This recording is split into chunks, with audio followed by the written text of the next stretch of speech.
आज के इस गहरे विश्लेषण में एक ऐसे दृश्य से शुरुआत करते हैं जो इतिहास के पन्नों में हमेशा के लिए दर्ज हो गया है। 1893 वाला वो वाक्य। बिल्कुल। साल था 1893, जगह थी अमेरिका का शिकागो शहर और मौका था विश्व धर्म संसद का। एक ऐसा मंच जहां दुनिया भर के सबसे बड़े धर्मगुरु और विद्वान मौजूद थे। उस भारी भरकम माहौल में एक युवा भारतीय सन्यासी मंच पर खड़ा होता है और बिना किसी रटे रटाए भाषण के बस इतना कहता है, अमेरिका के भाइयों और बहनों। और पूरा हॉल तालियों की गड़गड़ाहट से गूंज उठता है। हाँ, एकदम से। आज हम स्वामी विवेकानंद के संपूर्ण ग्रंथों के उसी अथाह समंदर में उतरने वाले हैं। खास तौर पर उनके संपूर्ण ग्रंथों के चौथे खंड में मौजूद उन अनुवादित कविताओं और उनके मूल दर्शन के उन पन्नों को पलटेंगे जिन्होंने प्राचीन भारतीय आध्यात्म और आधुनिक विज्ञान के बीच एक कमाल का पुल बनाया। और ये पुल आज के इस शोरगुल और तनाव से भरे दौर में भी अचूक काम करता है। बिल्कुल करता है। हमारा मकसद सिर्फ इतिहास को दोहराना नहीं है, बल्कि उन व्यवहारिक विचारों को बाहर निकालना है जो हमारी दिमागी उलझनों को सुलझा सकें। पर इस दिलचस्प सफर में आगे बढ़ने से पहले एक छोटी सी गुजारिश है। अगर ऐसी चर्चाएं पसंद आती हैं तो सिंप्लीफाइड समरी यूट्यूब चैनल को सब्सक्राइब और शेयर जरूर करें, ताकि ऐसे और भी गहरे विश्लेषण हम सब तक पहुंचते रहें। तो अगर वापस उस शिकागो वाले भाषण की तरफ चलें, तो आज जब हर तरफ सूचनाओं की बाढ़ है और समाज अलग अलग खेमों में बटा हुआ है ना, ऐसे में वो दर्शन एक ठंडी हवा के झोंके की तरह लगता है। सही कहा। उनकी जो फिलॉसफी थी या जो उनकी अनुवादित कविताओं का सार है, वो सिर्फ सन्यासियों के लिए नहीं था, वो आम इंसान के लिए एक टूल किट है। स्रोत बताते हैं कि शिकागो में वो तालियों की गूंज सिर्फ एक अच्छे अभिवादन के लिए नहीं थी, बल्कि वो दुनिया के सबसे पुराने सन्यासी वर्ग की ओर से एक ऐसा धन्यवाद था जिसने हर इंसान की आत्मा को छुआ था। और यहाँ एक बहुत बड़ा फर्क है जिसे समझना जरूरी है। अक्सर लोग सोचते हैं कि उनका वो ऐतिहासिक भाषण महज टॉलरेंस या सहनशीलता के बारे में था, लेकिन जब हम गहराई में जाते हैं तो पता चलता है कि उन्होंने सहनशीलता को काफी निचले स्तर की चीज माना था। एकदम सटीक बात पकड़ी आपने। देखिए, टॉलरेंस में ना एक बहुत ही सूक्ष्म सा अहंकार छिपा होता है। अहंकार? वो कैसे? मतलब जब कोई कहता है कि मैं तुम्हारे धर्म या तुम्हारे विचारों को बर्दाश्त कर रहा हूँ, तो उसका असल मतलब होता है कि मैं सही हूँ, तुम गलत हो, लेकिन चलो मेरी महानता देखो कि मैं फिर भी तुम्हें सह रहा हूँ। वो सुपीरियॉरिटी वाली भावना आ जाती है। बिल्कुल। विवेकानंद ने इस विचार को पूरी तरह से नकार दिया था। उन्होंने यूनिवर्सल एक्सेप्टेंस यानी सार्वभौमिक स्वीकृति की बात की थी। उन्होंने दुनिया को गर्व से बताया था कि कैसे भारत ने उन इजरायलियों को अपने यहाँ सीने से लगाकर शरण दी थी जिनका पवित्र मंदिर रोमन अत्याचारों में मिट्टी में मिला दिया गया था।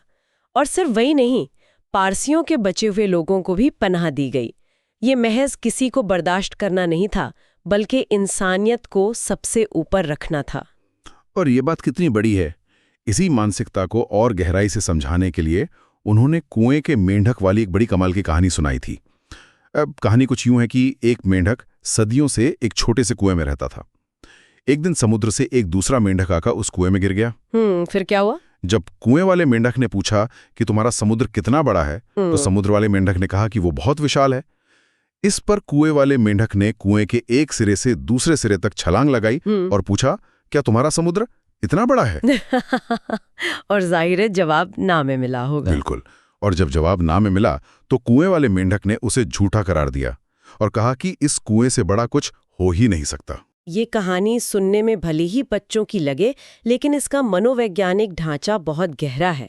ये कुएं का मेंढक उस संकीर्णता, कट्टरता और इको चेम्बर का प्रतीक है जिसने इंसानियत को हमेशा पीछे ढकेला है। अगर हम इसे आज के समाज से जोड़कर देखें तो ऐसा लगता है कि हम सब अपने अपने कुएं बना चुके हैं। बिल्कुल बना चुके हैं। अलग अलग धर्म और विचारधाराएं अपने अपने कुएं में बैठकर ये मान लेती हैं कि उनका कुआं ही पूरा ब्रह्मांड है।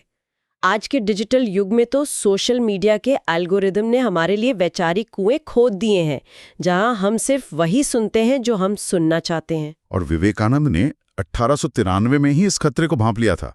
ये सच में डराने वाली बात है कि इतने साल बीत जाने के बाद भी समाज उन्हीं कुओं में कैद है। हाँ, और जब हम कुएं से बाहर निकलने की बात करते हैं तो हिंदू धर्म और वेदों को लेकर स्रोतों में एक ऐसी बात सामने आती है जो हमारी पूरी समझ को ही पलट कर रख देती है। मैं भी इसी तरफ आने वाला था। आमतौर पे लोग यही मानते हैं कि वेद कुछ बहुत ही प्राचीन किताबें हैं जिनमें श्लोक लिखे हैं, लेकिन उन्होंने वेदों की जो परिभाषा दी है वो किसी विज्ञान की किताब से कम नहीं लगती। यही वो बिंदु है जहां प्राचीन आध्यात्म और आधुनिक विज्ञान आपस में हाथ मिलाते हैं। स्रोतों के अनुसार वेद किसी किताब, मुद्रित पन्नों या किसी खास भाषा का नाम नहीं है। तो फिर वो असल में हैं क्या? वेद दरअसल अलग अलग समय में विभिन्न ऋषियों द्वारा खोजे गए आध्यात्मिक नियमों का एक संचित खजाना है। इसे ऐसे समझा जा सकता है कि जैसे गुरुत्वाकर्षण का नियम आइजैक न्यूटन के पैदा होने से पहले भी मौजूद था ना। हाँ, बिल्कुल था। और अगर कल को इंसानियत खत्म भी हो जाए तो वो नियम रहेगा ही। न्यूटन ने उसे बनाया नहीं, सिर्फ खोजा। ठीक इसी तरह आत्मा के नियम, चेतना के नियम और नैतिकता के नियम हमेशा से ब्रह्मांड में मौजूद रहे हैं। ऋषियों ने केवल उनकी खोज की है। और सबसे दिलचस्प तथ्य जो स्रोतों में है वो ये कि इन नियमों को खोजने वाले महान ऋषियों में कई महिलाएं भी शामिल थीं। और जब इसी ज्ञान को हम सृष्टि और विज्ञान के चश्मे से देखते हैं तो एक गजब का तालमेल दिखता है। वो ऊर्जा वाले नियम की बात कर रही है ना आप? हाँ, आधुनिक विज्ञान विशेष रूप से थर्मोडायनामिक्स का नियम कहता है कि ब्रह्मांड की कुल ऊर्जा हमेशा समान रहती है। उसे न तो बनाया जा सकता है और न ही नष्ट किया जा सकता है। वेदांत का दर्शन भी बिल्कुल यही कहता है कि सृष्टि का ना कोई आदि है और ना कोई अंत। अगर हम ये मान लें कि ईश्वर ने किसी एक खास दिन शून्य में से इस पूरी दुनिया को बना दिया, तो इसका सीधा सा मतलब ये होगा कि ईश्वर पहले कुछ और था और दुनिया बनाने के बाद कुछ और हो गया। यानी ईश्वर में बदलाव आ गया। हाँ, और जो चीज बदल सकती है वो अनंत कैसे हो सकती? यही वो तार्किक पेच है जिसे वेदांत बहुत खूबसूरती से सुलझाता है। भारतीय दर्शन ये मानता है कि सृष्टिकर्ता और ये सृष्टि दोनों समानांतर रेखाओं की तरह हैं जो बिना किसी शुरुआत या अंत के हमेशा से एक साथ मौजूद है। ये कॉस्मिक डांस है जो अनंत काल से चल रहा है। और इस अनंत नाच में इंसान कहाँ खड़ा है? जब हम खुद के वजूद पर सवाल उठाते हैं तो विवेकानंद का नजरिया रोंगटे खड़े कर देने वाला है। उनके अनुसार मनुष्य कोई हाड़ मांस का शरीर नहीं है जिसके पास एक आत्मा है, बल्कि मनुष्य असल में एक असीमित आत्मा है जो कुछ समय के लिए इस शरीर का अनुभव ले रही है। और इसी आत्म जागरूकता को जगाने के लिए उन्होंने शेर और भेड़ का एक बहुत ही शक्तिशाली रूपक इस्तेमाल किया था। उन्होंने कहा था, हे शेरों, आओ और इस भ्रम को दूर कर दो कि तुम भेड़ हो, तुम अमर आत्मा हो, मुक्त हो। जब कोई इंसान खुद को एक कमजोर मरने वाले शरीर की तरह देखता है तो वो जीवन भर डर में जीता है। लेकिन जैसे ही उसे यह एहसास होता है कि वो ब्रह्मांड की उस अनंत ऊर्जा का ही एक हिस्सा है तो डर की जगह निडरता आ जाती है। बिल्कुल। लेकिन यहाँ मेरे मन में एक सवाल उठता है, अगर हम अमर आत्मा हैं, अगर हमें कुछ हो ही नहीं सकता, तो फिर इस भौतिक दुनिया में हमारे काम करने का, हमारे सुबह उठकर ऑफिस जाने का या कोई भी कर्म करने का मकसद क्या रह जाता है? यही सवाल हमें उनके सबसे व्यवहारिक दर्शन की तरफ ले जाता है जिसे कर्म योग कहा गया है। अक्सर दुनिया यही मानती है कि जीवन का अंतिम लक्ष्य खुशियां पाना या सुख भोगना है, लेकिन कर्मयोग का विज्ञान कहता है कि मानव जीवन का लक्ष्य सुख नहीं बल्कि ज्ञान है। ज्ञान मतलब किताबी ज्ञान नहीं, अनुभवों से मिलने वाला ज्ञान। सुख और दुख दोनों ही बहुत उथले और थोड़े समय के लिए होते हैं, लेकिन इन दोनों के गुजरने के बाद इंसान के भीतर जो समझ बच जाती है वही असली ज्ञान है। अगर हम अपने खुद के जीवन को पलट कर देखें तो ये बात पूरी तरह सच साबित होती है। चरित्र के निर्माण में खुशियों और सफलताओं से कहीं ज्यादा योगदान दुखों, आंसुओं और असफलताओं का होता है। दुख एक बहुत कठोर लेकिन सच्चा शिक्षक है। हमारी हर क्रिया, हमारा हर कर्म हमारे चरित्र को एक आकार दे रहा है। इसे समझने के लिए एनालॉजी का इस्तेमाल किया गया है कि हमारा दिमाग एक शांत झील की तरह है।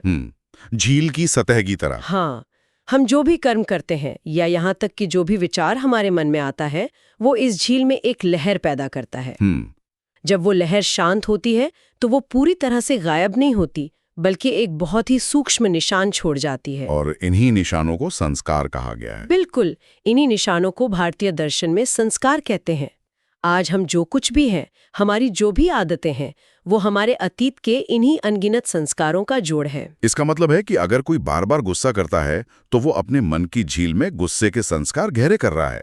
अगली बार उसे गुस्सा करने के लिए सोचना नहीं पड़ेगा, वो अपने आप हो जाएगा। एकदम सही। लेकिन इसका एक सकारात्मक पहलू भी तो है। अगर हम अच्छे विचार रखेंगे, निस्वार्थ भाव से काम करेंगे, तो अच्छे संस्कार बनेंगे और फिर एक दिन हम बिना किसी दबाव के स्वाभाविक रूप से अच्छे इंसान बन जाएंगे। और इसी प्रक्रिया में कर्मयोग एक बहुत गहरी बात सिखाता है। हम अक्सर सोचते हैं कि जब हम किसी की मदद करते हैं तो दुनिया पर कोई बड़ा एहसान कर रहे हैं, लेकिन विवेकानंद कहते हैं कि ये दुनिया एक व्यायामशाला यानी एक जिम की तरह है। दुनिया एक जिम है, ये तो बहुत ही दिलचस्प विचार है। हाँ, एक आध्यात्मिक जिम। यहाँ हम जो भी कर्म करते हैं उससे हम दुनिया की मदद नहीं करते, बल्कि खुद की ही मदद करते हैं। दूसरों की सेवा करके असल में हम अपनी ही आध्यात्मिक मांसपेशियों को मजबूत कर रहे होते हैं। ये विचार तो इंसान के भीतर के मसीहा बनने के अहंकार को ही खत्म कर देता है। दुनिया एक जिम है जहां हम अपनी आत्मा की कसरत कर रहे हैं। बिल्कुल। लेकिन इस जिम में कसरत करने का सही तरीका क्या है? यही पर अनासक्ति यानी बिना फल की इच्छा के कर्म करने का सिद्धांत आता है। सुनने में बहुत आदर्शवादी लगता है। कोई भी इंसान तो हर काम किसी न किसी फल के लिए ही करता है, पैसे के लिए या रुतबे के लिए। बिना फल की इच्छा के काम कैसे किया जा सकता है? ये मुश्किल जरूर है, लेकिन यही असली साधना है। जो लोग ईश्वर पर गहरा विश्वास रखते हैं वे अपने कर्म और उनके फल ईश्वर को अर्पित कर देते हैं। लेकिन जो लोग ईश्वर को नहीं मानते वे अपने विवेक और तर्क के आधार पर अनासक्त हो सकते हैं। मतलब वो इसलिए काम करते हैं क्योंकि काम करना सही है, ना कि इसलिए कि उससे क्या मिलेगा। हाँ, और सबसे बड़ी बात यह है कि इस रास्ते पर चलने के लिए किसी जंगल में जाकर सन्यासी बनने की जरूरत नहीं है। एक आम गृहस्थ जो सड़क किनारे पेड़ लगा रहा है वह अपनी निस्वार्थ सेवा से उसी लक्ष्य तक पहुंच सकता है जहां गुफा में ध्यान करने वाला कोई महान योगी पहुंचता है। तो सारा खेल हमारी नियत और हमारे अहंकार को छोड़ने का है। अब इस चर्चा को थोड़ा और गहरा करते हैं और वेदांत में प्रवेश करते हैं, जो इन सभी विचारों का मूल है। ऐसा लगता है कि वेदांत कोई एक स्थिर विचार नहीं है, बल्कि इंसानी चेतना के विकास का एक पूरा सफर है। जी, वेदांत को मुख्य रूप से 3 क्रमिक चरणों में समझा जा सकता है। पहला चरण है द्वैतवाद।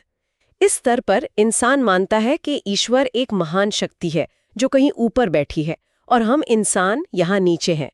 ईश्वर अलग है और सृष्टि अलग है। दुनिया के ज्यादातर धर्म शायद इसी स्तर पर काम करते हैं जहां एक मालिक और नौकर का रिश्ता होता है। सही कहा। लेकिन जब इंसान की समझ और गहरी होती है तो वो दूसरे चरण यानी विशिष्टाद्वैतवाद पर पहुंचता है। इस चरण में इंसान को महसूस होता है कि ईश्वर हमसे अलग नहीं है, बल्कि हम सब उसी ईश्वर के अंश हैं। जैसे एक विशाल पेड़ की अलग अलग शाखाएं और पत्तियां। हम सब मिलकर उस एक पूरी इकाई का निर्माण करते हैं। और फिर आता है अंतिम और सबसे गहरा चरण, अद्वैतवाद। अद्वैत यानी जहां कोई दो नहीं है। बिल्कुल, ये वो विचार है जहां माना जाता है कि ब्रह्मांड की अनगिनत आत्माएं और ये पूरी दुनिया केवल एक ही परम सत्य का प्रतिबिंब है।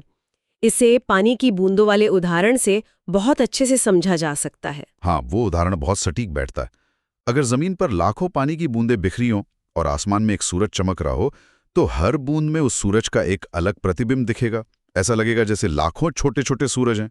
लेकिन हकीकत में सूरज तो एक ही है, बस बूंदें अलग अलग हैं। और इसी अद्वैत दर्शन का सबसे क्रांतिकारी सिद्धांत है तत्वम असि, जिसका अर्थ है तुम ही वही हो। तुम उस ब्रह्मांडीय ऊर्जा से अलग नहीं हो, तुम खुद वही ऊर्जा हो। ये विचार तो धर्म से कहीं आगे नैतिकता का अंतिम आधार बन जाता है। इंसान अक्सर सोचता है कि किसी को नुकसान क्यों नहीं पहुंचाना चाहिए। अद्वैत इसका सीधा सा जवाब देता है, क्योंकि दूसरा कोई है ही नहीं। बिल्कुल, जब सब कुछ एक ही है तो अगर कोई व्यक्ति किसी और को धोखा दे रहा है या चोट पहुंचा रहा है तो असल में वो खुद को ही चोट पहुंचा रहा है। ये नजरिया दुनिया को देखने के पूरे चश्मे को ही बदल देता है। इस दर्शन के हिसाब से किसी के साथ बुरा करना सिर्फ एक पाप नहीं है, बल्कि ये अज्ञानता है। और इस समझ को जीवन में उतारने के लिए स्वामी जी ने एक आदर्श मनुष्य की कल्पना पेश की थी, जिसके भीतर चारों योगों का संतुलन हो। हाँ, 4 योग। पहला कर्मयोगी, जो अपने काम में कुशल हो और बिना स्वार्थ के मेहनत कर सके। दूसरा भक्ति योगी, जिसके हृदय में असीम प्रेम हो। तीसरा राजयोगी, जो अपने चंचल मन पर नियंत्रण कर सके। और चौथा ज्ञान योगी, जो तर्क की कसौटी पर चीजों को परख सके। अगर कोई व्यक्ति केवल एक ही रास्ते पर चलता है तो वह एकांगी हो जाता है। सिर्फ भावनाएं इंसान को अंधा बना सकती हैं और सिर्फ तर्क इंसान को अंदर से पत्थर बना सकता है। इन सब का संगम ही एक इंसान को पूर्ण बनाता है। और इस पूर्णता तक पहुंचने की जो पहली सीढ़ी है वो है खुद पर असीम विश्वास। उपनिषदों का एक शब्द है जिस पर सबसे ज्यादा जोर दिया गया है, अभय, जिसका मतलब है निडर। डर ही सारी बुराइयों की जड़ है। उनका स्पष्ट मानना था कि जिस इंसान का खुद पर से विश्वास उठ गया है उसका ईश्वर पर से भी विश्वास उठ ही जाएगा। हमें बचपन से सिखाया जाता है कि अपनी कमजोरियों पर रो, लेकिन वेदांत कहता है कि अपनी आंतरिक शक्ति को पहचानो। तुम कोई कमजोर जीव नहीं हो, तुम अनंत ऊर्जा का स्रोत हो। तो अगर हम इस पूरी वैचारिक यात्रा को समेटने की कोशिश करें तो हमने देखा कि धर्म का असली मतलब मंदिरों या कर्मकांडों में कैद होना नहीं है, बल्कि खुद की असीमित शक्ति को जानना है। दुनिया को सुधारने का ठेका लेने से पहले अपने खुद के कर्मों को अनासक्त भाव से करना सीखना होगा। आज के समय में जब हर व्यक्ति बाहर की दुनिया में भाग रहा है, तो जो दर्शन याद दिलाता है कि असली शांति बाहर नहीं, हमारे भीतर है। यह विचार हमें कट्टरता से बाहर खींचकर एक बेहद तार्किक और वैज्ञानिक सोच की ओर ले जाता है। बिल्कुल। और अब इस गहरी चर्चा को खत्म करने से पहले मैं एक ऐसा विचार छोड़ना चाहता हूं जो शायद सोचने पर मजबूर कर दे। स्रोतों में वेदांत की एक बहुत ही गूढ़ अवधारणा का जिक्र है, माया। माया का मतलब जादू नहीं है, बल्कि ये एक भ्रम है। वेदांत कहता है कि ये पूरा ब्रह्मांड, हमारी सारी खुशियां, हमारे दुख, सब एक सपने की तरह हैं। और सबसे बड़ा ट्विस्ट ये है कि हम खुद इस सपने को बनाने वाले अनंत ईश्वर हैं, जो फिलहाल इंसान होने का सपना देख रहा है। जरा सोचिए, अगर ये सच है कि ये सब सिर्फ एक भ्रम है, एक खेल है, तो कल सुबह उठकर ऑफिस जाने की जो हमारी अंधी दौड़ भाग है, या छोटी छोटी बातों पर जो हमें इतना तनाव लेते हैं, उसका क्या अर्थ रह जाता है? यही वो सवाल है। अगर हम इस पूरे जीवन को एक खेल मान लें और इस विचार को अपना लें कि श्रम करना ही प्रार्थना है, तो क्या हमारा साधारण सा रोजमर्रा का काम ही हमारी सबसे बड़ी आध्यात्मिक पूजा नहीं बन सकता? बिल्कुल बन सकता है। इसी सवाल के साथ आज के इस गहरे विश्लेषण को यहीं विराम देते हैं। अपने रोजमर्रा के कर्मों को एक नई और अनंत नजर से देखने की कोशिश करें।